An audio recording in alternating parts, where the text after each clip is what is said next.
नमस्ते everyone, hi this is Anjali. Welcome to yoga sense plus. आज की वीडियो हम बात कर रहे हैं ब्रीथ के बारे में कि ब्रीथ को चेंज करके, अगर ब्रीथ के पैटर्न को चेंज करते हैं तो कैसे अपने माइंड को, कैसे अपनी बॉडी को चेंज कर सकते हैं।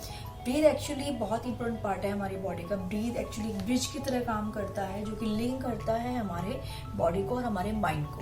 There is a principle that calm body can create a calm mind, और यानी कि शांत जो बॉडी है वो शांत दिमाग को क्रिएट कर सकती है, शांत ब्रेन को क्रिएट कर सकती है। और इन दोनों चीज़ों को ही अगर आपकी ब्रीथ लंबी, गहरी और सही तरीके से है, शांत है, तो वो आपके बॉडी को और आपके माइंड को, ब्रेन को, दोनों को कंट्रोल कर सकती है।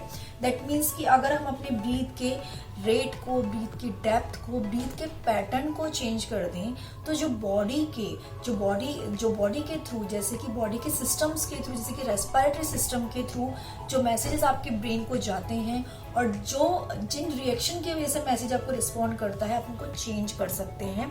तो यही बात करेंगे हम आज की वीडियो में, किस तरीके से हम अपने ब्रीदिंग पैटर्न को चेंज करके किस तरीके से अपने ब्रेन को कंट्रोल कर सकते हैं और अपनी बॉडी के रिएक्शंस और माइंड के रिएक्शंस को चेंज कर सकते हैं। बॉडी लैंग्वेज से जो एक मैसेज आता है ब्रेन को, वो लैंग्वेज से कि ब्रेन समझता है और उसी के अकॉर्डिंग वो रेस्पॉन्ड करता है, तो वही हमें चेंज करना है।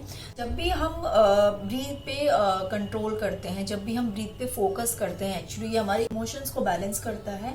हम ये कह सकते हैं हमारे जो फिजिकल है, मेंटल है, स्पिरिचुअल है, इमोशनल है, इन सब स्टेट्स को बैलेंस करता है जब भी हम ब्रीथ पे फोकस करते हैं। जनरली जब भी हम योग करते हैं, जैसे कि मैं भी अपनी क्लासेस में जब भी मैं खुद भी योग करती हूँ, क्लासेस में जब भी योग कराती हूँ, तो हमेशा ये बोलती हूँ और हमेशा हमें सुनते हैं कि अपने ध्यान को अपने श्वास पे लगाइए, अपने शरीर पर अवेयरनेस को लेके आइए, अपने ब्रीथ पर फोकस कीजिए। वो इसीलिए क्योंकि अगर आप ब्रीथ पे फोकस करते हैं तो वो आपके इमोशंस को बैलेंस करता है, वो आपके फिजिकल स्टेट को, इमोशनल स्टेट को और आपके जो मेंटल स्टेट है उसको बैलेंस करता है। ये समझते हैं कि ब्रीथ कैसे इफेक्ट करती है। मतलब हमने ये तो समझ लिया कि क्या करती है, लेकिन कैसे इफेक्ट करती है पहले जानते हैं। स्टेप बाय स्टेप चलेंगे हम। पहले जानते हैं अपनी बॉडी के बारे में। जैसा कि हमें पता है कि हमारी बॉडी जो है वो सेल से मिलकर बनी, सबसे जो छोटी इकाई है कोशिका, सेल्स, हमारी बॉडी सेल से मिलकर बनी हुई है। ब्रीथ एक ऐसा फैक्टर है जो कि हमारे हर एक सेल की एक्टिविटी को इन्फ्लुएंस करता है, प्रभावित करता है, और सबसे ज्यादा ये लिंक होता है हमारी ब्रेन की परफॉर्मेंस के साथ में। और हर एक सेल को काम करने के लिए, प्रॉपर तरीके से, एफिशिएंट तरीके से फंक्शनिंग के लिए हर एक सेल को चाहिए ऑक्सीजन और दूसरा चाहिए न्यूट्रिशन। तो ऑक्सीजन और न्यूट्रिशन जब भी आपकी सेल्स तक प्रॉपर पहुंचती है तो आपकी बॉडी के सारे ऑर्गन्स अच्छे से काम करते हैं, सारे सिस्टम्स अच्छे से काम करते हैं और आप अच्छे से, आपकी बॉडी काम करती है और आप हेल्दी रहते हैं। और ये ऑक्सीजन की जो सप्लाई है वो किस तरीके से, प्रॉपर तरीके से आपकी बॉडी में होगी जब आपका रेस्पिरेटरी सिस्टम बहुत अच्छे से होगा, जब आपके लंग्स एफिशिएंटली यूज होंगी। तो यहाँ पे बात करते हैं ऑक्सीजन की। ऑक्सीजन जो अंदर जाती है वो और क्या काम करती है, ऑक्सीजन का काम है क्या हमारी बॉडी में, हर चीज आपस में कनेक्ट है। अब ऑक्सीजन जो है, जो हमारी बॉडी के अंदर जाती है, जैसे कि हम खाना खाते हैं, खाना डाइजेस्ट हुआ, डाइजेस्ट होने के बाद में हमें जो रिलीज होता है वो मिलता है ग्लूकोज, जिसे हम कार्बोहाइड्रेट बोलते हैं। Glucose, we get glucose at that time. तो उस ग्लूकोज को ब्रेक डाउन करने के लिए ऑक्सीजन की जरूरत होती है। जैसे कि हम रोटी बनाते हैं, रोटी को बाइट कर करके छोटे टुकड़ों में हम खाते हैं क्योंकि हम एज इट इज नहीं खा सकते। ऐसे ही हमारी बॉडी जो है उसको एज इट इज, जो भी हम खाना खाते हैं डाइजेस्ट होता है, उसको एज इट इज कंज्यूम नहीं करती है। तो वो कैसे कंज्यूम करती है, पहले उसको थोड़ा हमें ब्रेक डाउन करना पड़ेगा उन चीजों का। तो ग्लूकोज के साथ मिलता है ऑक्सीजन, तब वो ऑक्सीजन उस ग्लूकोज के साथ में मिलके क्या रिलीज करता है, CO2 बनाता है, वाटर बनाता है और एनर्जी बनाता है। अब ये जो एनर्जी है ये आपकी बॉडी की जो सेल्स होती हैं ये इस एनर्जी को लेती हैं और प्रॉपर तरीके से काम करती हैं। जैसे कि मैं अभी बोल रही हूँ, मुझे बोलने के लिए एनर्जी चाहिए। मतलब जो आपके एक्टिविटीज हैं, जैसे खाना पीना, सोना, उठना, बैठना, जो भी आप दौड़ रहे हैं, भाग रहे हैं, या फिर पढ़ रहे हैं, या बोल रहे हैं, या फिर वर्कआउट कर रहे हैं, सब चीज के लिए एनर्जी चाहिए। प्रॉपर तरीके से फंक्शनिंग के लिए एनर्जी चाहिए सेल्स को और हमारी बॉडी को, क्योंकि हमारी बॉडी सेल से ही बनी हुई है।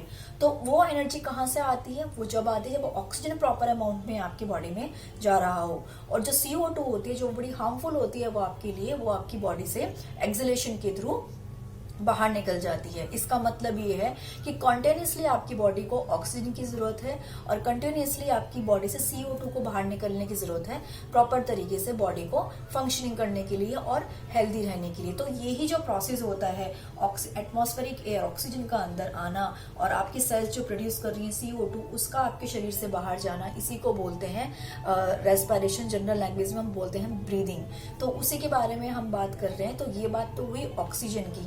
और ऑक्सीजन और न्यूट्रिएंट कैसे जाएगा? जब आपकी प्रॉपर तरीके से ब्लड की सप्लाई होगी। दैट मीन्स कि आपका हार्ट का फंक्शन, जो पंपिंग है हार्ट का, ब्लड सप्लाई का, वो भी अच्छे से होना चाहिए। तो हर चीज देखिए यहाँ पे आपस में कनेक्ट है। अब बात करेंगे हम रेस्पिरेटरी सिस्टम की।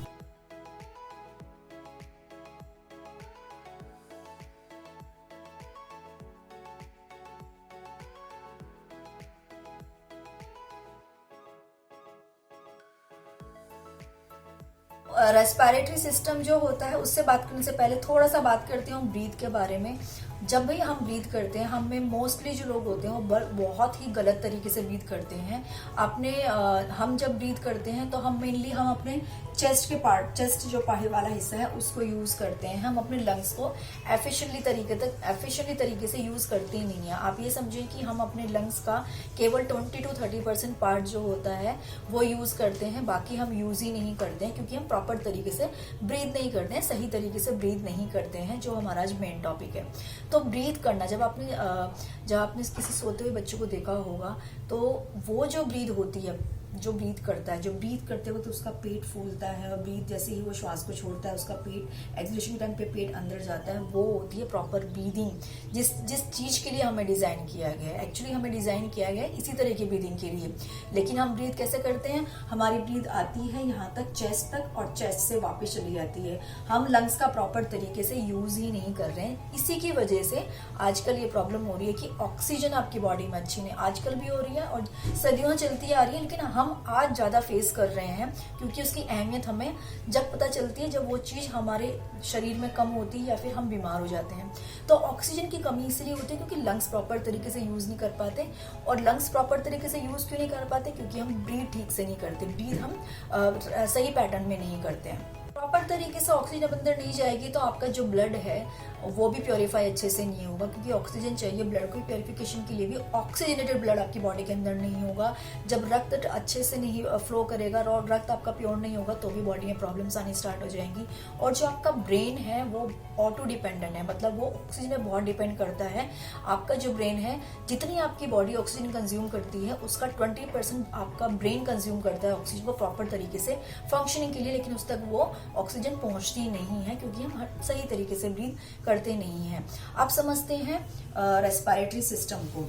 रेस्पिरेटरी सिस्टम जो होता है वो स्टार्ट होता है हमारा नोस्ट्रिल से। एक पहले थोड़ा सा एक स्ट्रक्चर समझते हैं। नोस्ट्रिल से स्टार्ट हुआ, देन नोज से होता हुआ, फेरिंग से होता हुआ यहाँ पे आया ट्रैकिया, जिसे हम विंड पाइप बोलते हैं, जिसे हम श्वास की नली बोलते हैं। अब ये श्वास की नली जो है वो आगे जाके डिवाइड हो जाती है 2 ब्रांचेस में। जैसे कि पेड़ होता है, पेड़ का तना होता है, वो उसकी शाखाओं में डिवाइड हो जाता है। ऐसे ही आपका लंग्स, राइट लंग और लेफ्ट लंग में वो नलियां डिवाइड हो जाती हैं। जब वो डिवाइड होती है नलियां तो जो पहली शाखाएं निकलती है उनको बोलते हैं ब्रोंकाई। वो ब्रोंकाई आगे जाके और डिवाइड होती है, उन्हें बोलते हैं ब्रोंक्यूल्स। एंड ब्रोंक्यूल्स जो होती हैं bronchus, then bronchioles, and last में गुब्बारे जैसा या फिर अंगूर के गुच्छे जैसा, बंचेस जैसा एक स्ट्रक्चर होता है, इसे बोलते हैं एल्वोलाई। ये मेन पार्ट है जो कि लंग्स के निचले वाले हिस्से में होता है। लंग्स की एक्चुअली राइट लंग की 3 लोब्स होती हैं, लेफ्ट लंग की 2 लोब्स होती हैं। जो नीचे वाला हिस्सा होता है लंग्स का, उसमें होती है एल्वोलाई। यहाँ पे ही आदान प्रदान होता है गैसेस का, ये हम कह सकते हैं एक्सचेंज ऑफ गैसेस। मतलब जो आप एटमॉस्फेरिक एयर इनहेल करते हैं, O2 अंदर लेते हैं, वो उन एल्वोलाई की जो ब्लड कैपिलरीज होती हैं उनसे पार करती हुई वो O2 आपकी हीमोग्लोबिन के साथ मिलकर आपकी बॉडी की सेल्स तक जाती है प्रॉपर तरीके से। और सेल्स जो प्रोड्यूस करती हैं CO2, जो सेल्स प्रोड्यूस करती हैं CO2, वो वहां से निकल के एक्सेल होके नॉस्ट्रिल से बाहर निकल जाती है। लेकिन जब हम इनहेल सिर्फ चेस्ट तक करते हैं, हम लंग्स के नीचे वाले लोब्स को तो यूज ही नहीं करते हैं, एल्वोलाई को तो यूज ही नहीं होता है। तो कहाँ से ऑक्सीजन आपकी बॉडी के अंदर अच्छे से जाएगी? क्योंकि हम चेस्ट ब्रीदिंग करते हैं। यहाँ पे रोल आता है एब्डोमिनल ब्रीदिंग का। यहाँ पे रोल आता है बेली ब्रीदिंग का, डायफ्रामेटिक ब्रीदिंग का। चलिए अब समझते हैं ये क्या होता है। डायफ्रामेटिक ब्रीदिंग या जिसे हम एब्डोमिनल ब्रीदिंग बोलते हैं, वो होता है जब हम डायफ्राम मसल को यूज करते हैं लंग्स के नीचे। सपोज ये आपके लंग्स है, इसके नीचे आपका डायफ्राम एक मसल होती है कि डोम शेप्ड होती है, ठीक है। वो मसल जो होती है जब हम एब्डोमिनल ब्रीदिंग करते हैं तो वो यूज होती है। जब हम श्वास भरते हैं तो जब एब्डोमिनल ब्रीदिंग करेंगे तो वो डायफ्राम मसल जो होती है वो कॉन्ट्रैक्ट हो जाती है, वो 7 सेंटीमीटर नीचे चली जाती है और लंग्स को स्पेस मिलता है। जो स्पेस क्रिएट हुआ है ये लंग्स को मिला है, तो लंग्स एक्सपेंड होते हैं और एल्वोलाई जो होती है उनका एक्सपेंशन होता है। जब एल्वोलाइज का एक्सपेंशन होता है तो वहां पे प्रेशर क्रिएट होता है और उसकी वजह से ऑक्सीजन अंदर आती है और प्रॉपर अमाउंट में ऑक्सीजन आपकी सेल्स तक जाती है।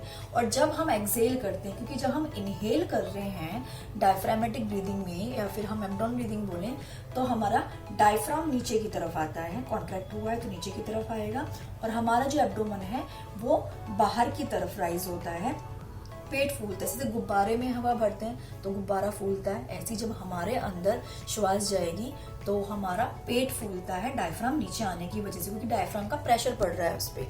तो डायफ्राम के नीचे आने की वजह से पेट फूलता है।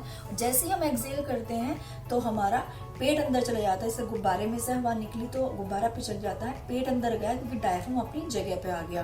तो जब डायफ्राम अपनी जगह पे आएगा तो वो लंग्स के नीचे की लोब्स को पुश करेगा और वहां से CO2 प्रॉपर अमाउंट पे बाहर निकल जाएगी। तो ये है एब्डोमिनल ब्रीदिंग पैटर्न, तो जिसमें हमारी डायफ्राम मसल्स भी यूज होती हैं। और जब हम चेस्ट ब्रीदिंग करते हैं, जो कि हमारा क्योंकि हमारा लंग्स जो होता है वो रिब केज, पसलियों के नीचे अंदर होता है, तो हमारी इंटरकोस्टल मसल्स भी यूज होती हैं जब हम थोड़ी सी भी चेस्ट ब्रीदिंग करते हैं या फिर हम चेस्ट प्लस एब्डोमिनल ब्रीदिंग करते हैं। तो इस तरीके से हमें अपनी एब्डोमिनल ब्रीदिंग को करके हम प्रॉपर तरीके से अपने लंग्स को यूज कर सकते हैं, आप एल्वोलाइज का यूज कर सकते हैं और प्रॉपर अमाउंट में ऑक्सीजन की सप्लाई बॉडी तक पहुंचा सकते हैं और हम CO2 को, जो कि टॉक्सिन्स हैं आपके लिए हार्मफुल है, उसको बाहर निकाल सकते हैं। अब यहाँ पे जब हम ऑक्सीजन की कमी हमारी बॉडी में होती है, क्योंकि हम एब्डोमिनल ब्रीदिंग नहीं करते हैं, हम लोग सिर्फ चेस्ट ब्रीदिंग करते रहते हैं, लंग्स का यूज नहीं करते हैं। यही रीजन है कि जब हम थोड़ी बहुत भी सीढ़ी चढ़ते हैं, थोड़ा बहुत भी काम करते हैं, थोड़ा बहुत ही भागते हैं, थोड़ा सा ही वर्कआउट करते हैं, थक जाते हैं, हमारी सांस ऊपर नीचे होनी स्टार्ट हो जाती है, शॉर्ट ब्रीथ होनी स्टार्ट हो जाती है, हम हाफने लग जाते हैं, क्योंकि हम ऑक्सीजन हमारी बॉडी के अंदर जा ही नहीं रहा है प्रॉपर तरीके से, हम उस पार्ट को यूज ही नहीं कर रहे हैं एल्वोलाइज को। तो हमेशा एब्डोमिनल ब्रीदिंग को फॉलो करें। और अब ये समझते हैं कि एब्डोमिनल ब्रीदिंग का ब्रेन से क्या कनेक्शन है, कैसे ब्रीथ का कनेक्शन है बॉडी से, बॉडी का कनेक्शन है ब्रेन से। एक्चुअली हमारा जो ब्रीदिंग पैटर्न है वो लिंक है हमारे ऑटोनॉमिक नर्वस सिस्टम से, जिसके 2 पार्ट होते हैं, एक होता है sympathetic nervous system and second one is parasympathetic nervous system.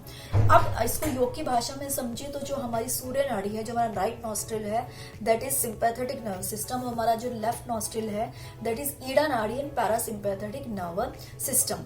जब हम गहरी श्वास भरते हैं, जब हम एब्डोमिनल ब्रीदिंग करते हैं प्रॉपर तरीके से डीप ब्रीदिंग के साथ में, तो ये हमारे पैरासिम्पैथेटिक नर्वस सिस्टम को एक्टिव कर देता है। पैरासिम्पैथेटिक नर्वस सिस्टम जो होता है वो डिजाइन है रेस्टिंग स्टेज के लिए, मतलब हमारी बॉडी रेस्टिंग स्टेज में होती है, हमारी बॉडी में एंडोर्फिन्स, जो हमारी बॉडी जब रेस्टिंग स्टेज में होती है तो हमारी बॉडी मैसेज देती है हमारे ब्रेन को कि एंडोर्फिन्स रिलीज करो। एंडोर्फिन्स जो होते हैं वो पेन किलर्स होते हैं, नेचुरल पेन किलर्स होते हैं, वो एंडोर्फिन्स रिलीज करते हैं, हमारी बॉडी शांत होती है। हमारी बॉडी जब शांत होती है, ब्रेन शांत होता है, तो हमारा डाइजेशन प्रोसेस बहुत अच्छे से होता है, क्योंकि हमारा मेटाबॉलिक रेट जो होता है वो अच्छा हो जाता है, हमारा मेटाबॉलिक प्रोसेस जो होता है वो अच्छे से मैनेज होना शुरू हो जाता है और हम बोल सकते हैं कि वो हाई हो जाता है, तो हमारा डाइजेशन बहुत अच्छे से होता है। तो ध्यान रखिए, जब भी आपका डाइजेशन गड़बड़ है दैट मीन्स कि आपका पैरासिम्पैथेटिक नर्वस सिस्टम कहीं ना कहीं डीएक्टिव है, तो उसको एक्टिव करना बहुत जरूरी है। इससे उलट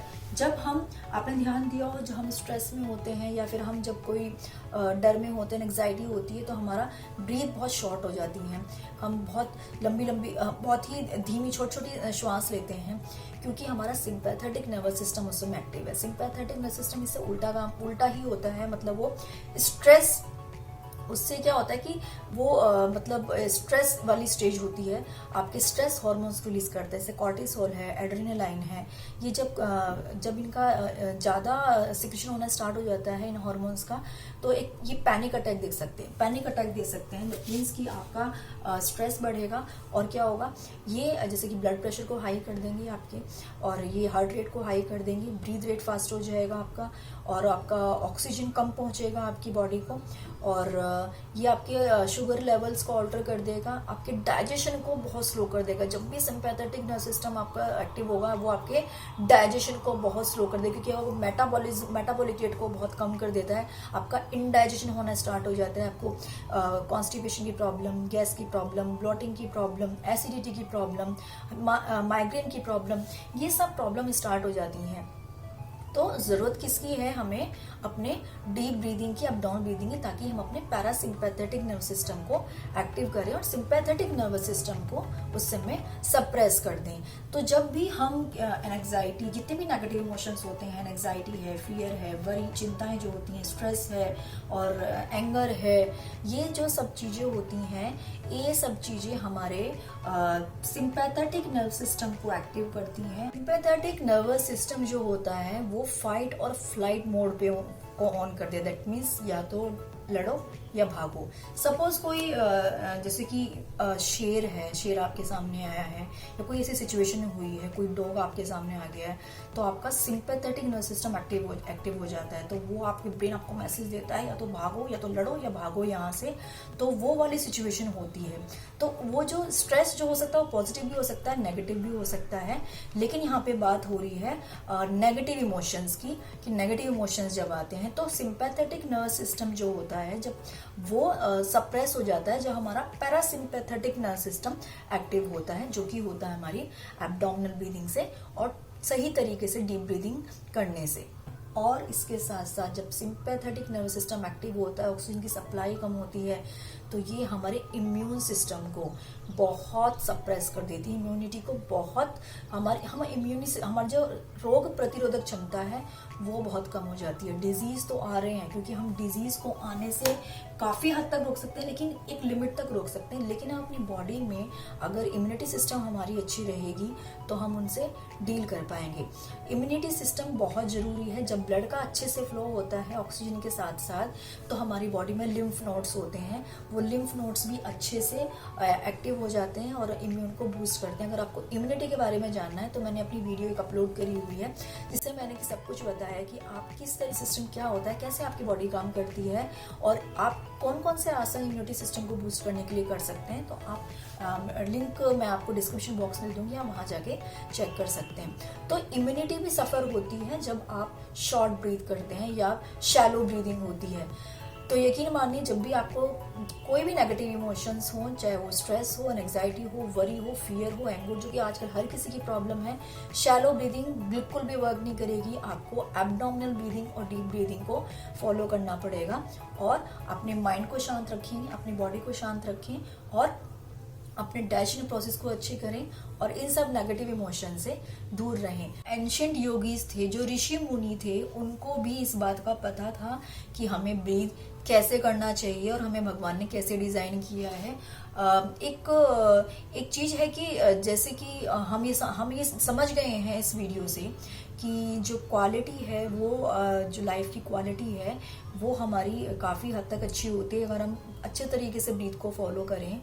उसके साथ साथ जो लाइफ की क्वांटिटी है वो भी इससे इंक्रीज होती है। कैसे?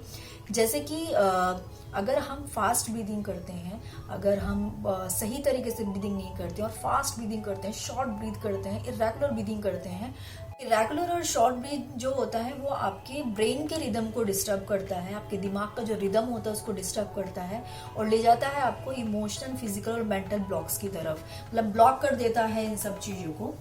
जैसे कि एग्जाम्पल दूं, आपने देखा होगा जैसे कि डॉग है और रैबिट है, बर्ड्स है, इनका लाइफ स्पैन बहुत कम, जीवन काल बहुत कम होता है। क्यों? आपने डॉग को देखा होगा कितनी फास्ट ब्रीदिंग करता है, वो बिल्कुल भी स्लो ब्रीदिंग, उसकी बहुत फास्ट ब्रीदिंग होती है, उसका जीवन काल उतना ही कम है। लेकिन कछुआ है, एलिफेंट है, ये बहुत साल तक जीते हैं, क्योंकि इनका ब्रीदिंग पैटर्न बहुत स्लो है और बहुत सही तरीके से जैसा उनको डिज़ाइन किया गया है ब्रीथ करने के लिए। तो ब्रीदिंग कैसे, जो रेस्पिरेशन है कैसे कनेक्शन है उसका हार्ट के साथ में, और कैसे हार्ट का कनेक्शन है हमारे रेस्पिरेशन के साथ में, और कैसे इन सब का कनेक्शन है नर्वस सिस्टम के साथ में, डाइजेशन के साथ में, तो सब आपस में कनेक्टेड है। तो एक ब्रीथ का कितना बड़ा रोल है जब हम बात करते हैं बॉडी की और बात करते हैं माइंड की। इसलिए कहा जाता है कि ब्रीथ जो है वो एक ब्रिज है जो कि लिंक करता है आपकी बॉडी को और माइंड को।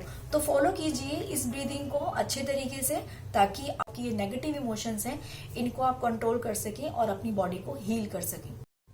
तो अब क्या बेनिफिट्स हैं इसके, हम बेनिफिट्स के बारे में बात करते हैं। जैसे कि हम शुरू से बात करते आ रहे हैं, तो पहला बेनिफिट है गुड सप्लाई ऑफ ऑक्सीजन, जिसकी वजह से ब्रेन भी प्रॉपर तरीके से फंक्शनिंग होती है। और बेनिफिट्स क्या है, हमारे हार्ट रेट को लोअर करता है, हमारे ब्रीथ रेट को लो करता है, हमारे ब्लड प्रेशर को ये हम कह सकें स्टेबलाइज कर देता है। अगर बहुत हाई है तो उसको स्टेबलाइज करके लो कर देगा आपके ब्लड के प्रेशर को। और ये हमारे नर्वस सिस्टम को बहुत अच्छे से नरिश करता है, हमारे ब्लड की फ्लो को बहुत इंप्रूव करता है, अच्छे से हमारी बॉडी को डिटॉक्सिफाई करता है, बॉडी को और माइंड को, कैसे टॉक्सिन्स को बाहर निकाल के, और जितने भी नेगेटिव इमोशंस है, चाहे वो स्ट्रेस है, टेंशन है, वरी है, फियर है, एंगर है, उन सबको खत्म करता है। और आपके जो स्लीपिंग क्वालिटी को बहुत अच्छे से इंक्रीज कर देता है, टेंशन को रिड्यूस करता है, इमोशंस के जो रिस्पॉन्सेज हैं उनको इम्प्रूव करता है, माइंड को काम करता है, रिलैक्स करता है। तो ये बात करी हमने एब्डोमिनल ब्रीदिंग के जो बेनिफिट्स हैं उनकी। तो आप इस वीडियो को जितना हो सके शेयर कीजिए। अगर आपको वीडियो अच्छी लगे तो प्लीज़ लाइक कीजिए, शेयर कीजिए। आपने चैनल नहीं सब्सक्राइब किया है अब तक तो सब्सक्राइब कीजिए चैनल, ताकि आपको ऐसी नॉलेजेबल वीडियोस मिलती रहें, चाहे वो नॉलेज हो सिर्फ, चाहे वो बात पोस्चर्स की हो, चाहे आसन्स की हो, चाहे वो फिटनेस फील्ड में किसी भी चीज़ की हो, आपको मैं वीडियोस लाती रहूंगी आपके लिए। अब हम लास्ट में थोड़ा सा ये देखते हैं कि आपको किस तरीके से एब्डोमिनल ब्रीदिंग करनी चाहिए। एक बार मैं आपको करके दिखा देती हूँ एब्डोमिनल ब्रीदिंग किस तरीके से करनी चाहिए। तो हम इस तरीके से सेमी सुपाइन पोजीशन में लेटेंगे। सेमी सुपाइन मीन्स आपकी जो नीज हैं, जैसे मैंने बेंड करे हुए हैं, आपकी नीज बेंड रहेंगे इस तरीके से। तो आपका डायफ्राम पे, आपकी डायफ्राम मसल्स बहुत अच्छे से यूज होंगी। तो प्रेफरेबली आप इसको लेट के सेमी सुपाइन पोजीशन में कीजिए। आप चेयर पे बैठ के भी इसको कर सकते हैं। तो मैं एक हाथ अपना एब्डोमेन पे रखूंगी, एक हाथ मेरा नीचे है, चाहे आप दोनों हाथ एब्डोमेन पे रख सकते हैं। जब मैं श्वास को भरूंगी तो गुब्बारे की तरह पेट फूलेगा, क्योंकि डायफ्राम आपका कॉन्ट्रैक्ट हो रहा है। नाउ इनहेल, आप पेट की मूवमेंट देखिए, एक्सेल, आपका नेवल स्पाइन की तरफ जाएगा, एब्डोमेन इन, डायफ्राम अपने प्लेस पे आ जाएगा और CO2 बाहर निकले एक्सलेशन के साथ में। नाउ अगेन इनहेल, श्वास को भरेंगे, फिर से इनहेल कर रहे हैं, पेट हमारा फिर ऊपर आ गया, एंड एक्सेल, पेट इन। एक बार आप और देखें इसको, इनहेल,